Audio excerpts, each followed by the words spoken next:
Welcome to a brief introduction to the kiosk offerings at TAM Retail.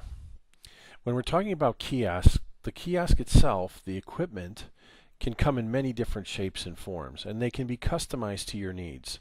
So whether you'd like a credit card swipe, cash payment and change, whether you'd like MSR, EMV, that all can be configured in the device very easily at the time of purchase. These devices can be internal to your organization, or they could be outside or outdoors.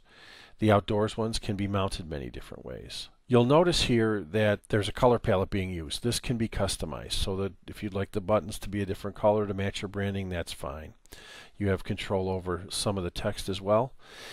In order to start making a purchase, you're able to do it one of two ways here. You can either touch the button to get started, and again I'm using a mouse because I'm working on a desktop for this demo, or you can simply scan your membership card in a barcode scanner or swipe it in an MSR swipe.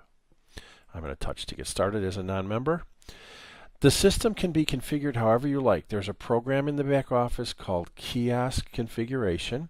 It allows for you to determine what buttons are presented in what order.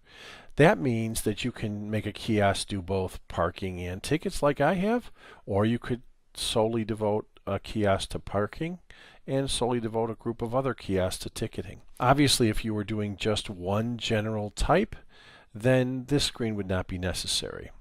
Let's go ahead and purchase some tickets.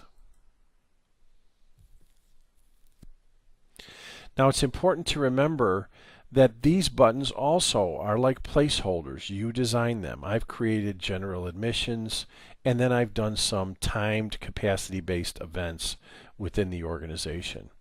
These tickets, once produced, can be used for redemption, and then once redeemed, they can be reported on either through sales or redemption.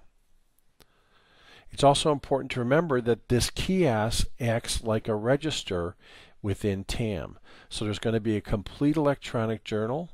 Sales and revenues are going to flow directly into TAM's financial management system. All of that's completely linked as if it were sold through a ticket booth or something like that at a fixed amount register. Let's do a general admission ticket to start. Again, you can define what levels of these tickets are available here, and then they can be simply purchased by clicking on the areas that you're interested in. Once we select continue, we're back here to purchase additional types. So if we wanted to then do maybe a tram tour in our zoo, we could do that. So we're able to select those types as well. The difference with a timed or capacity-based event is once you select the quantities, it will check for the available sessions today that have enough room for your 3 tickets, so to speak here.